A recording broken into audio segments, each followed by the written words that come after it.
9월 24일 오순절 17주일 되겠습니다. 오늘은 순교자 기념주일입니다. 묵상기도 드립니다.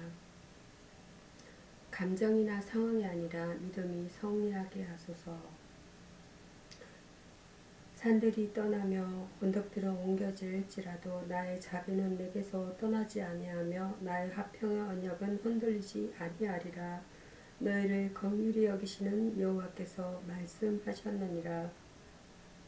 이사야서 54장 10절 말씀입니다.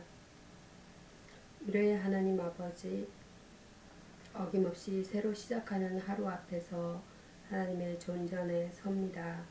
이 세상의 모든 것들이 하나님의 허락하심으로 존재함을 믿습니다.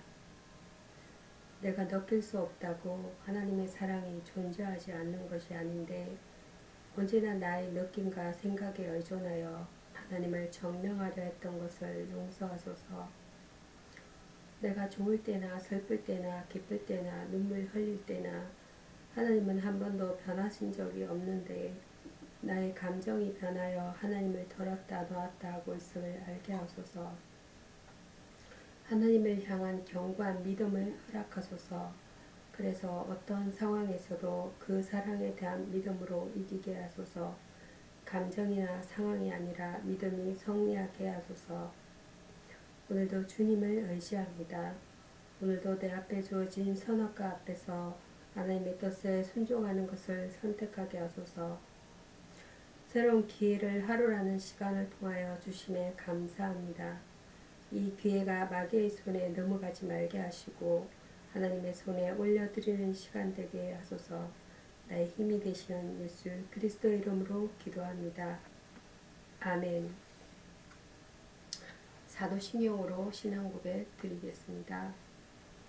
전능하사 천지를 만드신 하나님 아버지를 내가 믿사오며 그 외아들 우리 주 예수 그리스도를 믿사오니 이는 성령으로 잉태하사 동정녀 마리아에게 나시고 본디오 빌라도에게 고난을 받으사 십자가에 못 박혀 죽으시고 장사한 지 사흘 만에 죽은 자 가운데서 다시 살아나시며 하늘에 오르사 전능하신 하나님 우편에 앉아 계시다가 저리로서 산자와 죽은 자를 심판하러 오시리라.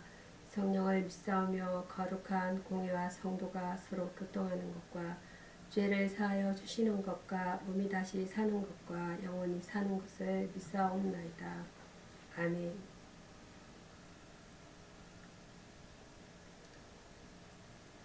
예수님의 표와 예수는 중풍병자를 고치셨습니다.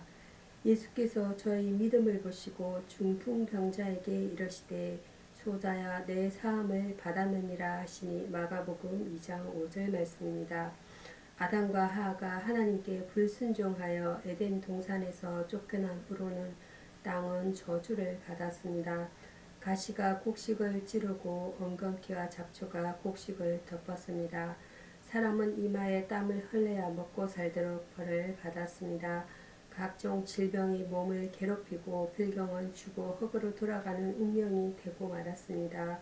중풍병은 온몸을 균형 잡지 못하고 사람답게 살 수 없도록 하는 무서운 병입니다. 사람은 몸과 마음이 다 균형을 잃고 방황하고 있습니다. 예수는 우리의 영육의 중풍병을 고치시고 에덴의 축복을 회복시키십니다. 할렐루야. 아멘. 오늘의 성경 말씀은 출애굽기입니다. 출애굽기 16장 4절에서 12절 말씀입니다. 인자하신 하나님이라 본문 대용으로 오늘을 나눠보고자 합니다. 출애굽은 단순히 노예에서의 해방만을 뜻하지는 않습니다. 하나님은 이스라엘의 완전한 축복을 원하십니다. 만나를 주시는 하나님입니다. 이스라엘이 과거에 섬기던 바로는 그들에게 월급도 주지 않고 오히려 노동으로 혹사시켰습니다. 그러나 하나님은 매일같이 거의 성실한 신실하신 축복을 베푸셨습니다. 만나를 내려주신 것입니다. 하나님의 이 은혜는 그들이 방황하던 40년 동안 한 번도 빠진 적이 없었습니다. 이스라엘을 향한 그의 보호하심은 한 번도 변한 적이 없으셨습니다. 축복을 통해 시험하시는 하나님입니다. 만나는 죄 6일에만 갑절을 거둬야 하는 율례와 함께 주어졌습니다. 이 율례는 이스라엘을 시험하는 기준이 되었습니다. 매일 거두는 가정에서 하나님은 그들이 하나님을 신뢰하는지 안 하는지 또는 하나님의 법을 지키는지 안 지키는지 그리고 매일 하나님의 도우심을 의지하며 사는지를 알아보기 원하셨습니다. 원망을 덜어주시는 하나님입니다. 이스라엘은 가르침을 받기보다는 음식, 고기를 먹는 것이 더 나은 것으로 생각하였습니다. 심지어 하나님께서 주시는 사람의 훈련을 견디기보다는 하나님의 대적들의 멸망에 동참하는 것이 더 나을 것이라고 불평하였습니다. 그럼에도 불구하고 하나님께서는 그들에게 한없는 긍휼을 베푸셔서 고기를 주셨습니다. 이스라엘이 하나님께 대하여 분노하고 불평하였지만 하나님은 하나님의 인자하심으로 구원받고 보호를 받았습니다. 인자라는 것은 호이호스입니다. 호이호스 투 안드로프라고 합니다. 호이호스 투 안드로프. 이 호칭은 히브리어 벤 아람어로는 바로 에나시라고 합니다. 바로 에나시, 벤 아담, 히브리어입니다. 벤 아담, 아람어 바로 에나시. 꼭 사람의 아들이라는 말에서 유래되었습니다. 호이오스 투 안드로프입니다. 호이오스라는 것은 아들을 지칭하며 안드로프라는 것은 사람을 말하고 있습니다. 헬라어가 되겠습니다. 예수님은 인간의 형상을 입고 육으로 태어나셨습니다. 이어서 시편 105장입니다. 시편 105장 105장 말씀은 신앙적 간정이라는 본문 내용 은혜를 나누고자 합니다. 시편 여기서는 37절에서 45절 본문까지의 내용이 되겠습니다. 본문은 37절에서 45절 말씀의 내용입니다. 본문은 출애굽의 사건을 찬양한 하나님의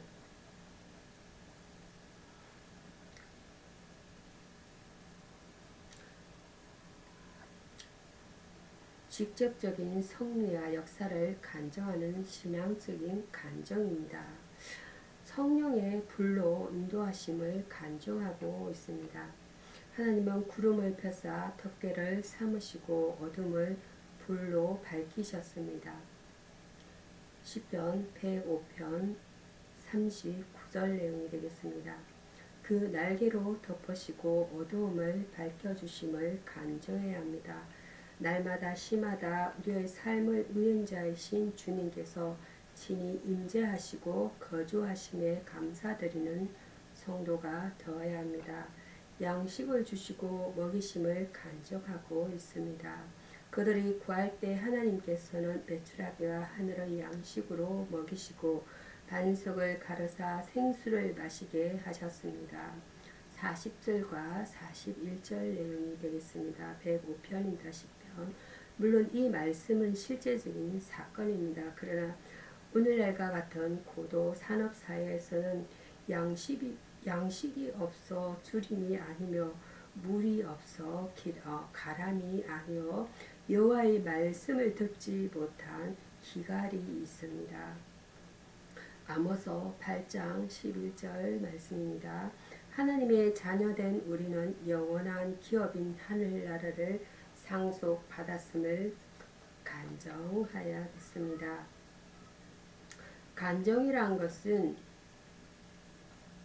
컴패션입니다. 컴패션. 지은 죄를 정명하여 지목하고 자복합니다. 믿음을 고백하는 일입니다.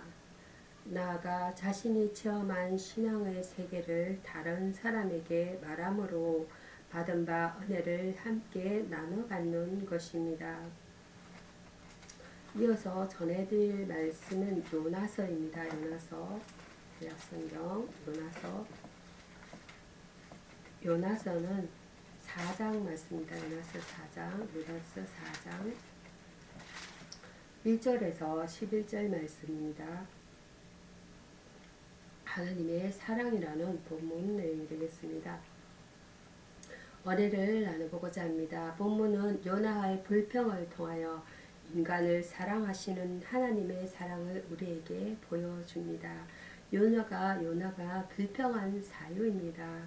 하나님의 메시지를 듣고 니느웨가 회개하여 구원받게 되자 요나는 이것을 몹시 못마땅하게 여겨 하나님께 불평을 토로했습니다. 하나님의 은혜와 자비, 거분을 거신 인애를 불평했던 것입니다.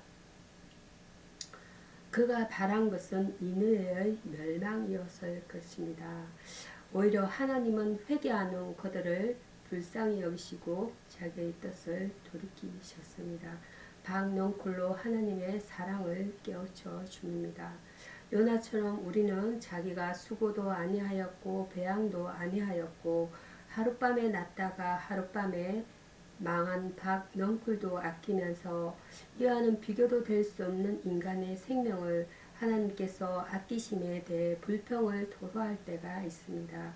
저 그분이 약한 사람들에 대해 오래 참으신 것이나 패역한 사람들이 회개하고 돌이킬 때가 되기가 쉽습니다.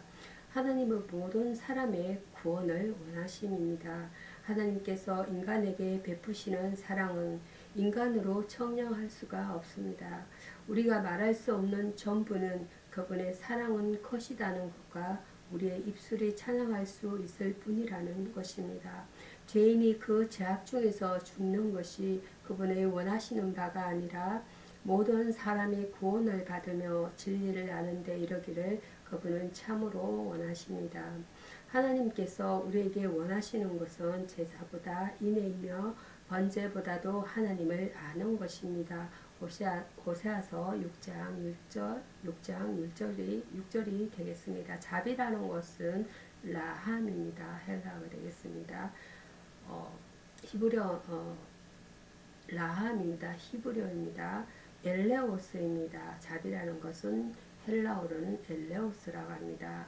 이스라엘에 대한 하나님의 자비, 하나님께서도 그들과 언약을 체결하심으로써 이 언약의 사랑과 심판으로 이 언약을 유지시켜 나가십니다. 이어서 전해드릴 말씀은 시편 145편 하나님의 찬송이라는 내용에 이어서 빌립보서입니다. 신약성경 빌립보서는 1장을 드렸습니다. 빌립보서 1장 말씀은 27절에서 빌립보서 1장 27절에서 30절 내용은 본문에 합당한 생활이라는 내용으로 본문 내용으로 은혜를 나누고자 합니다. 바울이 빌립보 교인들에게 부탁한 말씀을 통하여서 진정 복음에 합당한 생활이 어떠한 것인지 알아보도록 하겠습니다. 복음으로 협력하는 삶입니다. 복음으로 협력하는 삶입니다. 초대 예루살렘 교회는 마음을 하나로 합하는 일에 모범을 보인 교회입니다. 그들은 함께 모여 떡을 떼며 기도에 힘쓰고 사도의 가르침을 받았습니다. 뿐만 아니라 큰 권능으로 전거되는 사도들의 메시지를 통해 큰 은혜를 받고서 부유한 자들이 자기의 소유를 팔아 가난한 자들에게 나눠주는 아름다운 모습을 나타내었습니다.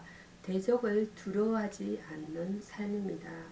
우리 속에 대적을 두려워하지 않는 삶입니다. 우리 속에서 착한 일을 시작하신 하나님께서는 그리스도 예수의 날까지 그 일을 틀림없이 이루실 것입니다. 그러므로 복음을 위해 사는 자들은 주님의 약속을 믿어야 하며 대적들의 어떠한 세력도 두려워해서는 안 됩니다.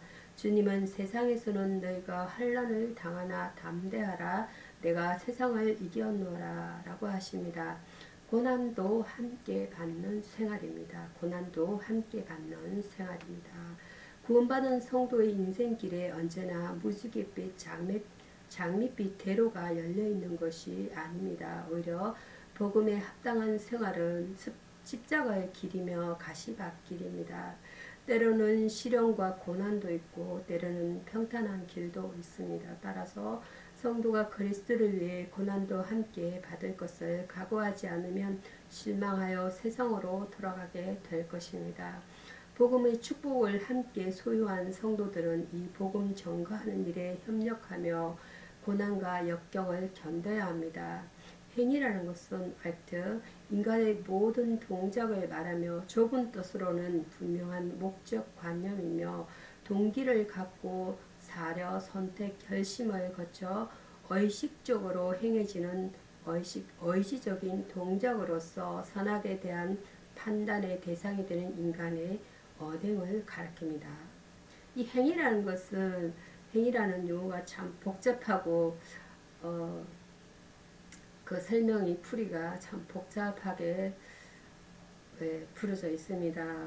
동작을 말하는 것은 우리가 이렇게 알고 있는 내용이며 좁은 뜻으로 얘기할 때 이 행위는 분명한 목적, 관념, 동기를 갖고 사려, 선택, 결심을 거쳐 분명한 목적, 관념, 동기를 갖고 사려와 선택과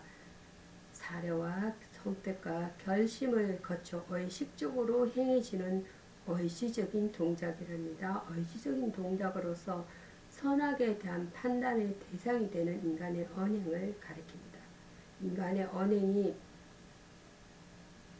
선악의 판단이 되는 인간의 언행이라고 말하고 있습니다. 빌립보스에 이어서 다음은 마태복음입니다. 신약성경 마태복음 말씀. 마태복음은 20장입니다. 마태복음 20장 1절에서 16절 말씀입니다. 1절에서 16절.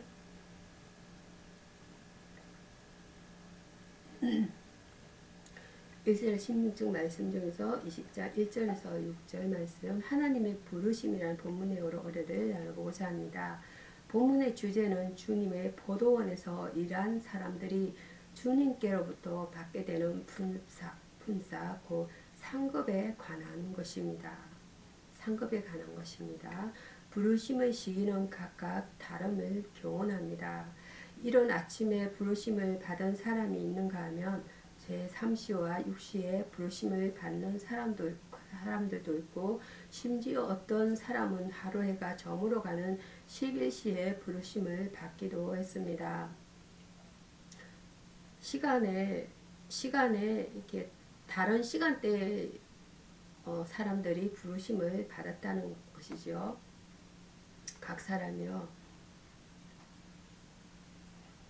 일꾼들을 부르시는 시기는 포도원의 주인이신 하나님께서 정하십니다. 때문에 언제 부르심을 받았느냐 하는 것은 특별히 중요한 문제가 아닙니다. 부르심에 대한 상급은 동일함을 교훈합니다. 부르심에 대한 상급은 동일함을 교훈합니다. 우리 인간적인 생각으로서는 어떻습니까? 일찍 부르셔서 더 일찍 수고를 했으니까 더 많은 보수를 받아야겠다고 생각을 할 것입니다. 그러나 하나님에 대한 관점은 또 부르심에 대한 상급은 동일함을 교훈하고 있습니다. 일찍 부르심을 받았다고 많이 받는 것도 아니고 몇개 부르심을 받았다고 적게 받는 것도 아닙니다. 그분의 상급은 모든 사람에게 동일하게 주어집니다. 하나님의 일의 무게와 중요성은 일한 시간의 길이에 따라서 평가되어지는 것이 아닙니다. 다만 준비하고 있다가 부르심에 응하여 충성하기만 하면 됩니다. 부르심에 감사함을 교훈합니다. 일을 많이 했음에도 적게 한 사람과 상급이 같다고 불평하는 것은 옳지 못합니다. 그것은 주님의 뜻이며 우리 모두는 부르심과 상급에 참여하게 되었다는 사실만으로도 감사함이 마땅합니다. 이 일의 주체가 내가 아니고 하나님이신 것은 기억해야 합니다. 일도 많이 하면 기쁘고 나를 통해 전도받은 자들로부터 영광을 받게 됩니다. 하나님의 일꾼에 대한 부르심은 그분을 선하시고 기뻐하시는 뜻을 따라 하시는 것입니다. 소명이라는 것은 클레시스입니다. 헬라어가 되겠습니다. 클레시스. 기독교 신학에서는 두 가지의 의미를 가지는데 소명은 기독교 신학에서 두 가지 의미를 가집니다. 회개하고 믿으라는 소명과 세상에 있는 이웃에게 봉사하라는 소명입니다. 믿고 봉사하라는 소명입니다. 회개하고 믿고 믿음으로 세상에 헌신하며 봉사하라는 소명이 있습니다. 이웃에게 봉사라는 소명이 있습니다. 기도하심으로 말씀을 마치도록 하겠습니다. 저의 중심을 보시는 전지하신 하나님,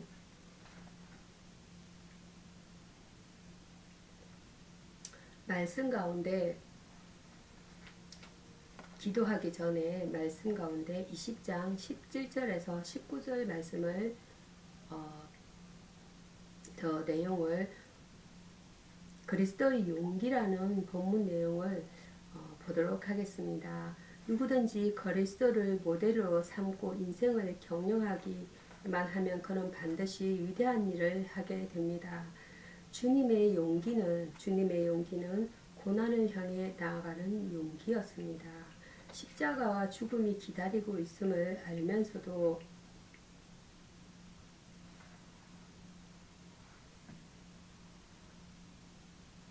아멘. 기도하시겠습니다. 저의 중심을 보시는 전지하신 하나님, 제가 외적인 화려한 조건들만 내세우다 책망을 받지 않도록 속사람을 가꿔가게 하옵소서. 이 불안한 세상에 소망을 두고 살다가 거짓 진리에 미혹되지 않도록 저를 붙잡아 주옵소서. 그리하여 세상에 굴복하지 않고 나주까지 견딜 수 있게 하옵소서. 주님, 영적인 가치가 뒤바뀌고 세상이 극도로 악해졌습니다. 이러한 때일수록 제가 세상에 대한 미련을 온전히 버릴 수 있게 하옵시고 하나님의 절대 주권과 사랑을 믿고 환난을 나를 감해 주시도록 기도할 수 있게 하옵소서. 역사를 주관하고 계시는 주님, 격동하는 역사의 흐름 속에서 하나님의 징조를 보는 눈을 갖길 원합니다. 그날과 그때는 아무도 모른다고 하셨사오니 영적 견장을 풀지 않고 하나님께서 시련을 당할 때에 주께서 지키사 염려하며 좌절하는 일이 없게 하시고 온전한 믿음을 소유하게 하옵소서. 사랑의 주님, 주께서 원하시는 사랑을 부모나 배우자, 자녀에 대한 사랑보다 훨씬 더 우선적임을 기억하옵고 예수님의 이름으로 기도드립니다. 아멘. 주기도문으로 말씀을 마치도록 하겠습니다. 하늘에 계신 우리 아버지여, 이름이 거룩히 여김을 받으시오며 나라에 임하옵시며 뜻이 하늘에서 이룬같이 땅에서도 이루어지이다. 오늘날 우리에게 일용할 양식을 주옵시고 우리가 우리에게 죄 지은 자를 사하여 주온 것 같이 우리 죄를 사하여 주옵시고 우리를 시험에 들게 하지 마옵시고 다만 악에서 구하옵소서. 대개 나라와 권세와 영광이 아버지께 영원히 있사옵나이다. 아멘. 감사합니다.